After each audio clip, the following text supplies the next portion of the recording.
यहाँ पर हम लोग बात करते हैं कैन प्रोटोकॉल की। कैन प्रोटोकॉल में हम लोग सिर्फ बच्चों को प्रकृति के करीब ले जाते हैं और गांव में जिस पद्धति से खाना खाया जाता है हम उस पद्धति की तरफ बच्चों को लेके जाते हैं। तो आज मैं दिखाऊंगी आप लोगों को कि किस तरह से हम लोगों ने यहाँ दालें रखी हुई है, कौन सा हम लोगों ने यहाँ अनाज रखा हुआ है, हमने कौन सा नमक खाना चाहिए, कौन सी चीनी खानी चाहिए, कौन सा तेल खाना चाहिए। तो हमारी बेसिकली रसोई खराब हो गई है, हमारी रसोई एडल्ट्रेटेड हो गई है, यही हमारी परेशानी है। तो सबसे पहले अगर हम दालों की बात करते हैं तो हम देखेंगे कि दाल तो वो ही है, अरहर की दाल है, मसूर की दाल है, काले चने हैं, मूंग की दाल है, राजमा है। मतलब परेशानी क्या है कि आजकल हमारा जेनेटिकली मॉडिफाइड हो गया है, जेनेटिकली मॉडिफाइड हो गया है और हर दाल पे हमारी पॉलिश होती है। तो हम लोग आपको सिर्फ यही बताना चाह रहे हैं कि आपको ऑर्गेनिक खेतों से लेना है कि दालों में पॉलिश ना हो, सिर्फ आपको यही ध्यान रखना है कि ऑर्गेनिक दालें लेनी है। उसी तरह से अगर हम लोग मसालों की बात करते हैं तो साबुत धनिया लीजिए, साबुत जीरा लीजिए और इनको घरों में ही पीसिए, साबुत मिर्ची लीजिए और हल्दी जो है।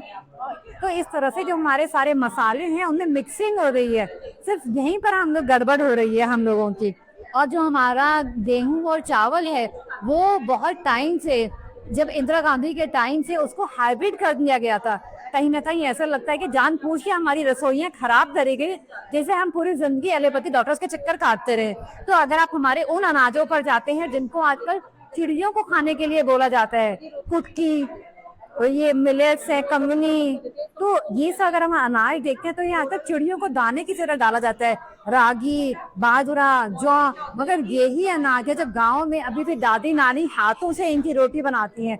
और अगर आप इस तरह की रोटी खाना शुरू करेंगे चूल्हे पे तो कोई भी बच्चा बीमार नहीं होगा। फिर बात करते हैं नमक की, तो ये समुद्री नमक होता है, ये कुटा हुआ नमक हम लोगों को नहीं चाहिए। हम लोगों को चाहिए कि जो ये फुल ऑफ मिनरल्स है। तो ये जो मार्केट में जो ये जाता है टाटा नमक, ये आयोडाइज फ्री फ्लो नमक, ये किसी काम के नहीं है। आपको सिर्फ पत्थर वाले इस तरह के नमक लेने हैं जो पुराने जमाने में खाए जाते थे और आजकल उनको बोला जाता है कि ढोरों के ये नमक है। आप देखेंगे गाय भैंस को वो ही नमक खिलाए जाते हैं और हमारे घरों में गलत नमक डाल दिया गया है। और अगर हम चीनी की बात करते हैं तो शुगर केन भी हमारी हाइब्रिड कर दी गई है। तो शुगर केन का ना तो कोई गेहूं का, शुगर केन का ना तो चीनी काम की है ना ही गुड़ काम का है। तो जो गुड़ काम का है वो हमारा पाम गुड़ या कोकोनट गुड़ है, जो अभी भी साउथ इंडियन शॉप्स पे आपको मिलता है इजीली। पाम गुड़ या फिर कोकोनट गुड़ हम लोगों को इस्तेमाल करना है। पाम शुगर, खजूर हमने इस्तेमाल कर सकते, तो इस तरह की हमको इस्तेमाल करना है। दूसरी बात ये है कि हमारे बच्चों को इतनी दवाइयाँ दी गई हैं, इतना वैक्सीन दिया गया। अगर आप सब बच्चों का देखेंगे सारी बीमारियां लिवर से शुरू होती हैं। लिवर हमारा में गर्मी बहुत है इसीलिए बच्चों में एग्रेशन आ रहा है। तो सबसे पहले बच्चों को बेल का जूस देना है। तो अगर आप हमारे शास्त्रों में पढ़ेंगे तो बेल जूस एक ऐसा जूस है जो हमारी सारी बीमारियों की जड़ है। तो जब तक बेल जूस आ रहा है मैं आपसे रिक्वेस्ट करूंगी कि इसकी आप स्पिरिचुअल स्टोरी पढ़िए, माइकोलॉजिकल स्टोरी पढ़िए, तो आपको पता लगेगा कि एक बेल जूस कितना जल्दी आपको बीमारियों से बाहर निकाल देगा।